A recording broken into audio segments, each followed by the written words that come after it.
അല്പസമയം മുമ്പാണ് ലൈംഗികാധിക്ഷേപ കേസിൽ ജാമ്യം ലഭിച്ച ബോബി ചെമ്മണ്ണൂർ കാക്കനാട് ജയിലിൽ നിന്നും പുറത്തിറങ്ങിയത്. വാർത്തയുടെ വിവരങ്ങളുമായി ജിജീഷ് ഒരിക്കൽ കൂടി ചേരുകയാണ്. ജിജീഷ്, എന്താണ് വളരെ പെട്ടെന്ന് ധൃതി പിടിച്ച ഒരു തീരുമാനം ബോബി ചെമ്മണ്ണൂർ കൈക്കൊള്ളാൻ കാരണം? നീലിമ പറഞ്ഞതുപോലെ തന്നെ ഇത്ര വേഗത്തിൽ ഈ ഒരു ജയിൽ മോചനത്തിന്, അതായത് ഇന്നലെ വരെ ഉണ്ടായിരുന്ന സ്റ്റാഡിയത്തിൽ നിന്നും അല്ലെങ്കിൽ നിർബന്ധ ബുദ്ധിയിൽ നിന്നും എല്ലാം പിന്മാറിക്കൊണ്ട് ബോബി ചെമ്മണ്ണൂർ ജയിൽ മോചനത്തിന് തയ്യാറായത്, ബോണ്ടിൽ ഒപ്പിടാൻ തയ്യാറായതുമെല്ലാം ഏറ്റവും പ്രധാനം എന്ന് പറയുന്നത് ഹൈക്കോടതി ഈ കേസ് പ്രത്യേകമായി തന്നെ ഇന്ന് പരിഗണിക്കാൻ തീരുമാനിക്കുന്നു. 10:15 അത് പരിഗണിക്കുമെന്ന കാര്യം ജഡ്ജി വ്യക്തമാക്കുന്നു. അങ്ങനെ ഈ ഇന്നലെ എന്തുകൊണ്ട്, അല്ലെങ്കിൽ ജാമ്യ ഉത്തരവ് നൽകിയിട്ടും പ്രതി ജാമ്യ വ്യവസ്ഥയ്ക്കും വേഗം കേസ് ജാമ്യ ഹർജി പരിഗണിക്കണം എന്നെല്ലാം ആവശ്യപ്പെട്ടുകൊണ്ട് കോടതിയെ സമീപിച്ചയാൾ ഇത്തരം ചില കാര്യങ്ങൾ പറഞ്ഞുകൊണ്ട് ജയിലിൽ തുടരുന്നു, അല്ലെങ്കിൽ ഏതെങ്കിലും ഒരു പ്രതിഷേധ സൂചകമായോ ഏതെങ്കിലും ഒരു ആവശ്യം ഉയർത്തിക്കൊണ്ടോ നിയമവ്യവസ്ഥയെ വെല്ലുവിളിക്കുന്ന നിലയിലേക്ക് പോകുന്നു എന്നൊരു ചോദ്യത്തിലേക്ക് കോടതി പോകുകയും അത്തരമൊരു സാധ്യതയിലേക്ക്, അല്ലെങ്കിൽ അതുമായി ബന്ധപ്പെട്ട കാര്യങ്ങൾ കൂടി പരിഗണിക്കുന്ന നിലയിലേക്ക് കോടതി പോവുകയും എല്ലാം ചെയ്ത ഘട്ടത്തിലാണ് അതിവേഗത്തിൽ തന്നെ ജയിൽ മോചനത്തിന് ഒരു നീക്കങ്ങൾ ബോബി ചെമ്മണ്ണൂരിന്റെ ഭാഗത്ത് നിന്ന് ഉണ്ടായത്. ഇന്നലെ വരെ എടുത്ത നിലപാടിൽ നിന്ന് ബോബി ചെമ്മണ്ണൂർ പിന്നോട്ട് പോയി സൂപ്രണ്ടിനെ കാര്യങ്ങൾ അറിയിച്ചു. താൻ ജയിൽ മോചിതനാകുന്നു, ബോണ്ടിൽ ഒപ്പിടാൻ തയ്യാറാണ്, തന്റെ അഭിഭാഷകർ ഇവിടെ ബന്ധപ്പെട്ട രേഖകൾ ഹാജരാക്കുന്നതോടുകൂടി തന്നെ താൻ ജയിൽ മോചനത്തിന് എടുത്തിരിക്കുന്നു എന്ന കാര്യം അറിയിക്കുന്നു. ജയിലിനെ സംബന്ധിച്ചിടത്തോളം, കാക്കനാട് ജില്ലാ ജയിലിനെ സംബന്ധിച്ചിടത്തോളം ആണെങ്കിലും ഇത്തരത്തിൽ ജാമ്യം ലഭിച്ച, പ്രത്യേകിച്ച് ഹൈക്കോടതി ജാമ്യം നൽകിയ ഒരു വ്യക്തിയാണ്. ആ വ്യക്തി അതിന് പറഞ്ഞിരിക്കുന്ന സമയപരിധിക്ക് ശേഷവും ഇവിടെ തുടരുന്ന ഒരു സ്ഥിതിവിശേഷം ഉണ്ടാകുമ്പോൾ സ്വാഭാവികമായും ജയിൽ സൂപ്രണ്ട് അടക്കമുള്ളവർ അതിന് മറുപടി നൽകേണ്ടി വരും. അത് കോടതിയോട് അക്കാര്യത്തിൽ മറുപടി നൽകേണ്ടി വരും.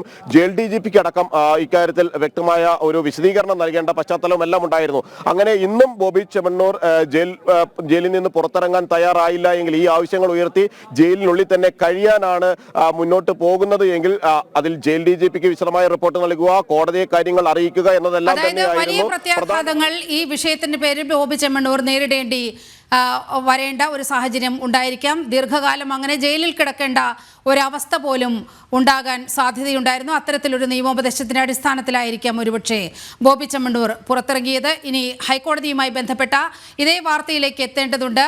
ലൈംഗികാധിക്ഷേപ കേസിൽ ബോബി ചെമ്മണ്ണൂരിന്റെ അഭിഭാഷകനോട് കോടതിയിൽ ഹാജരാകാൻ നിർദ്ദേശം. ജസ്റ്റിസ് PV കുഞ്ഞികൃഷ്ണനാണ് നിർദ്ദേശം നൽകിയത്. ഇന്നലെ ജാമ്യം കിട്ടിയിട്ടും ബോബി ചെമ്മണ്ണൂർ പുറത്തിറങ്ങിയിരുന്നില്ല. തുടർന്ന് നടന്ന നാടകീയ സംഭവങ്ങളുടെ പശ്ചാത്തലത്തിലാണ് നിർദ്ദേശം. വിവരങ്ങളുമായി രേഷ്മ ബാബു ചേരുന്നുണ്ട്. രേഷ്മ, സ്വമേധയാ ഈ കോടതി കേസ് പരിഗണിക്കുകയായിരുന്നു. മാത്രവുമല്ല, കോടതിയെ അവഹേളിക്കുന്നതിന് തുല്യമായിരുന്നു ബോബി ചെമ്മണ്ണൂരിന്റെ നീക്കം, നടപടികൾ എന്നുള്ള കാര്യങ്ങളും കോടതിയുടെ മുൻപിൽ ഒരുപക്ഷെ എത്തിയിരിക്കാം, അല്ലേ? നിലമായി ബോബി ചെമ്മണ്ണൂരിന് ഇന്നലെയാണ് ജസ്റ്റിസ് PV കുഞ്ഞികൃഷ്ണന്റെ ബെഞ്ച് ജാമ്യം അനുവദിച്ചത്. പക്ഷേ ജാമ്യം കിട്ടിയിട്ടും പുറത്തിറങ്ങാനായിട്ട് ബോബി ചെമ്മണ്ണൂർ തയ്യാറായിരുന്നില്ല. റിമാൻഡിൽ നിലവിൽ തുടരുന്ന, അതായത് ജാമ്യം ലഭിച്ചിട്ടും ചില സാങ്കേതിക കാരണങ്ങളാൽ റിമാൻഡിൽ തുടരുന്ന തടവ് പുള്ളികൾക്ക് ഐക്യദാർഢ്യം പ്രഖ്യാപിച്ചുകൊണ്ട് താൻ ഇറങ്ങുന്നില്ല എന്നുള്ളൊരു നിലപാട് ബോബി ചെമ്മണ്ണൂർ സ്വീകരിക്കുകയായിരുന്നു. ഈ പറയുന്ന ബോണ്ട് എക്സിക്യൂട്ട് ചെയ്ത് ബെയില് അത് എക്സിക്യൂട്ട് ചെയ്യാനുള്ള മറ്റ് നടപടിക്രമങ്ങളൊക്കെ തന്നെ പൂർത്തീകരിക്കാനായിട്ട് അഭിഭാഷകരും അവിടെ എത്തിയിരുന്നു. പക്ഷെ അതിനൊന്നും സാധിക്കാത്ത രീതിയിലുള്ള ഒരു നിലപാട് ബോബി ചെമ്മണ്ണൂർ സ്വീകരിച്ചു. അതിനാടകീയമായിട്ടുള്ള സംഭവവികാസങ്ങളായിരുന്നു ഇന്നലെ കാക്കനാട് ജില്ലാ ജയിലിൽ അരങ്ങേറിയത്. ഇതിന്റെ ഒരു പശ്ചാത്തലത്തിലാണ് ഈ ജാമ്യം അനുവദിച്ച ജഡ്ജി തന്നെ ഈ വിഷയത്തിൽ സ്വമേധയാ ഇടപെട്ടിരിക്കുന്നത്. ഇന്ന് രാവിലെ തന്നെ കോടതിയിൽ ഹാജരാകാനായിട്ടാണ് ബോബി ചെമ്മണ്ണൂരിന് വേണ്ടിയിട്ട് ഹൈക്കോടതിയിൽ ഹാജരായ അഭിഭാഷകന് നിലവിൽ സിംഗിൾ ബെഞ്ച് നിർദ്ദേശം നൽകിയിരിക്കുന്നത്.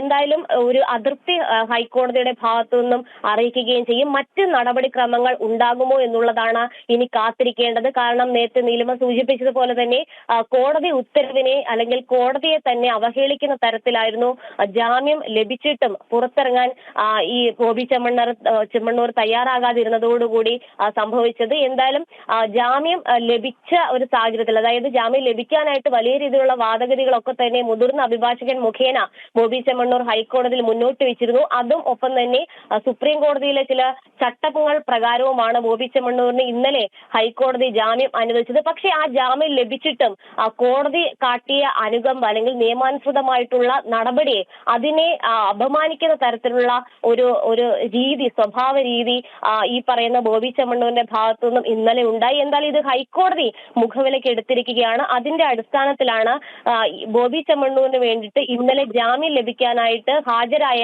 മുതിർന്ന അഭിഭാഷകനോട് തന്നെ നേരിട്ട് ഇന്ന് സിംഗിൾ ബെഞ്ചിന് മുന്നിൽ, അതായത് ജസ്റ്റിസ് പി വി കുഞ്ഞികൃഷ്ണന് മുന്നിൽ എത്തണമെന്നുള്ള നിർദ്ദേശം നൽകിയിരിക്കുന്നത്. സ്വമേധയാ തന്നെയാണ് ഈ വിഷയം പരിഗണിക്കുന്നത്. കേസെടുത്തു കൊണ്ടുള്ള നടപടിയിലേക്കൊന്നും നിലവിൽ കടന്നിട്ടില്ല. കാരണം അതിന് ചില നടപടിക്രമങ്ങൾ പൂർത്തീകരിക്കേണ്ടതുണ്ട്. എന്തായാലും സ്വമേധയാ ഈ വിഷയം ഹൈക്കോടതി പരിഗണിക്കുന്നു എന്ന് നമുക്ക് പറയാൻ സാധിക്കും. അതോടൊപ്പം തന്നെ ഇന്ന് അഭിഭാഷകൻ ഹാജരാകുന്ന വേളയിൽ ഹൈക്കോടതി എന്ത് പരാമർശങ്ങളാണ് നടത്തുന്നതെന്ന് നോക്കിക്കാണേണ്ടതുണ്ട്. എന്തായാലും ഹൈക്കോടതി വലിയ രീതിയിൽ ഈ വിഷയത്തെ സ്വീകരിച്ചിരിക്കുകയാണ്. അതിന്റെ അടിസ്ഥാനത്തിലാണ് അഭിഭാഷകനെ വിളിച്ചു വരുത്തിക്കൊണ്ടുള്ള ഒരു നടപടിയിലേക്ക് സിംഗിൾ ബെഞ്ച് കടന്നിരിക്കുന്നത്. നീലിമ, രേഷ്മ, ഇതിൽ ഒന്ന് രണ്ട് പ്രശ്നങ്ങളുണ്ട്. വളരെ കൃത്യമായി ഹൈക്കോടതി ജാമ്യം നൽകി. അത് ആ ജാമ്യം നിരാകരിക്കുന്ന ഒരു അവസ്ഥയിലേക്ക് ബോബി ചെമ്മണ്ണൂർ ഇന്നലെ മുഴുവൻ നിൽക്കുന്ന ഒരവസ്ഥയുണ്ടായി. അതിൽ സ്വാഭാവികമായും ഹൈക്കോടതിക്ക് അതൃപ്തിയുണ്ട്. മറ്റൊന്ന്, ഈ ജാമ്യ ഹർജി പരിഗണിക്കുമ്പോൾ തന്നെ വളരെ കൃത്യമായ നീരസം ഇക്കാര്യത്തിൽ ഹൈക്കോടതി പ്രകടിപ്പിക്കുന്ന ഒരു സാഹചര്യം ഉണ്ടാവുക കൂടി ചെയ്തിട്ടുണ്ട്. അതായത് ഇങ്ങനെയൊന്നും ഒരു ആൾ ഇത്തരത്തിൽ അധപതിച്ച രീതിയിൽ ഇങ്ങനെയുള്ള വാക്കുകൾ പ്രയോഗിക്കരുത്, ഇങ്ങനെയുള്ള ദ്വയാർത്ഥ പ്രയോഗം ഉണ്ടാകരുത്, അത് ഉണ്ടാകാൻ പാടില്ലായിരുന്നു എന്നത് തന്നെയാണ് ഈ ജാമ്യാപേക്ഷ പരിഗണിച്ച ബെഞ്ച് വ്യക്തമാക്കിയത്. അപ്പോൾ നാട്ടിലെ നിയമ സംവിധാനത്തെ മുഴുവൻ അവഹേളിക്കുന്ന രീതിയിൽ ആണ് ബോബി ചെമ്മണ്ണൂർ പെരുമാറിയത് എന്ന് കോടതിക്ക് മുമ്പാകെ വരുന്നൊരു സാഹചര്യമുണ്ടല്ലോ. ഇനി ഏതെങ്കിലും വിധത്തിലുള്ള നടപടികൾ ഹൈക്കോടതിയുടെ ഭാഗത്തു നിന്ന് ഉണ്ടാകാൻ സാധ്യതയുണ്ടോ? ഈ ജാമ്യം റദ്ദാക്കുന്നത് ഉൾപ്പെടെയുള്ള കാര്യങ്ങളിലേക്ക് കോടതി കടക്കാനുള്ള ഒരു സാധ്യത എത്രത്തോളമാണ്? നീലിമ, ജാമ്യം റദ്ദാക്കണമെങ്കിൽ ജാമ്യ നൽകിക്കൊണ്ടുള്ള ഉത്തരവിലെ വ്യവസ്ഥകൾ അല്ലെങ്കിൽ ഉപാധികൾ അത് ലംഘിക്കപ്പെടണം. എന്തായാലും ഇതിൽ ജാമ്യം അനുവദിച്ചുകൊണ്ടുള്ള ഉത്തരവ് നടപ്പിലാക്കേണ്ടതില്ല എന്നുള്ളൊരു നിലപാട് മാത്രമാണ് ബോബി ചെമ്മണ്ണൂർ സ്വീകരിച്ചത്. പക്ഷേ ഹൈക്കോടതിയുടെ നിലപാടിനെയും ഹൈക്കോടതിയുടെ ഉത്തരവിനെ അവഹേളിക്കുന്നതിന് തുല്യം തന്നെയാണ്. ജാമ്യം റദ്ദാക്കാനുള്ള ഒരു നടപടിയിലേക്ക് ഹൈക്കോടതി കടക്കുവാൻ ഈ ഘട്ടത്തിൽ സാഹചര്യമില്ല എന്ന് തന്നെയാണ് നിയമവിദഗ്ധർ വിലയിരുത്തുന്നത്. പക്ഷേ എന്ത് നടപടിക്രമങ്ങളിലേക്കായിരിക്കും ഒരുപക്ഷെ അതൃപ്തി അറിയിച്ചുകൊണ്ടുള്ള ഒരു നിലപാടായിരിക്കും കോടതി സ്വീകരിക്കുക. ഇനി വീണ്ടും ഇതേ രീതിയിലുള്ള നിലപാടുകൾ ആളുകൾ സ്വീകരിക്കാൻ പാടില്ല. ഒരുപക്ഷെ അതുമായി ബന്ധപ്പെട്ട് മറ്റേതെങ്കിലും നടപടിക്രമങ്ങൾ സുവമോട്ടോ എടുത്തുകൊണ്ടോ നടപടിക്രമങ്ങൾ ചെയ്യാനും സാധ്യതയുണ്ട്. എന്തായാലും ഹൈക്കോടതി ഇന്ന് ഈ അഭിഭാഷകൻ ഹാജരായതിനു ശേഷം മാത്രമേ ഈ ഒരു വിഷയത്തിൽ സ്വന്തം നിലപാട് വ്യക്തമാക്കുകയുള്ളൂ. എന്തായാലും പ്രാഥമികമായിട്ട് അഭിഭാഷകരെ വിളിച്ചു വരുത്തിക്കൊണ്ടുള്ള രേഷ്മ, ഇന്ന് തന്നെ ഈ അഭിഭാഷകനോട് ഹാജരാകാനാണോ ആവശ്യപ്പെട്ടിരിക്കുന്നത്? നീലമ, ഇന്ന് തന്നെ ഹാജരാകണമെന്നുള്ളൊരു നിലപാടാണ് കോടതി സ്വീകരിച്ചത്. എന്തായാലും 10:15 കൂടി ഹാജരായിക്കൊണ്ട് ഇക്കാര്യത്തിൽ ഒരു നിലപാട് ഹൈക്കോടതിയുടെ. ഓക്കെ രേഷ്മ, നമുക്ക് അവിടെ ഹൈക്കോടതിയിൽ നടക്കുന്ന നടപടിക്രമങ്ങൾ എന്തെല്ലാമാണ് എന്നുള്ളത് വരട്ടെ. വാർത്തയിലേക്ക് വരാം. ജിജീഷ് കരുണാകരൻ കൂടി നമ്മോടൊപ്പം ചേരുന്നുണ്ട്. ജിജീഷ്, ബോബി ചെമ്മണ്ണൂർ പുറത്തിറങ്ങിയതിന് ശേഷം പറഞ്ഞത് ഒരു 26 തടവുകാരുണ്ട് അവിടെ, 10,000 രൂപയും 15,000 രൂപയും ഒക്കെ കൊടുക്കാൻ ശേഷിയില്ലാതെ ഈ ജയിലിൽ കിടക്കുന്ന ഒരു 26 പേരുണ്ട്. അവരുടെ കാര്യങ്ങൾ നോക്കുകയായിരുന്നു. അതിനുവേണ്ട അവരെ പുറത്തിറക്കാൻ ആവശ്യമായ ഫണ്ട് റേസ് ചെയ്യൽ ഉൾപ്പെടെയുള്ള കാര്യങ്ങളിൽ മുഴുകിയത് കൊണ്ടാണ് ഒരു ദിവസം അവിടെ ജയിലിൽ കിടന്നത് എന്നാണ് ബോബി ചെമ്മണ്ണൂർ പറയുന്നത്.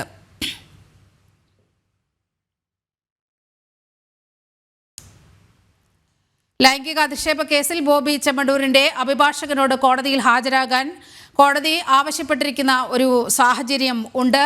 ഒപ്പം തന്നെ ഈ കേസിൽ ജാമ്യം ലഭിച്ച ബോബി ചെമ്മണ്ണൂർ അല്പസമയം മുമ്പ് ജയിൽ മോചിതനായി കാക്കനാട് ജയിലിൽ നിന്ന് ഇന്നലെ പുറത്തിറങ്ങാതിരുന്നത് സഹതടവുകാരെ സഹായിക്കാനാണ് എന്നാണ് ബോബിയുടെ വാദം. കോടതി കേസ് പരിഗണിക്കാനിരിക്കെയാണ് പെട്ടെന്നുള്ള നീക്കമൊക്കെ ജയിലിൽ നിന്ന് ഉണ്ടായത്. ജിജീഷ് ഒരിക്കൽ കൂടി ചേരുകയാണ്.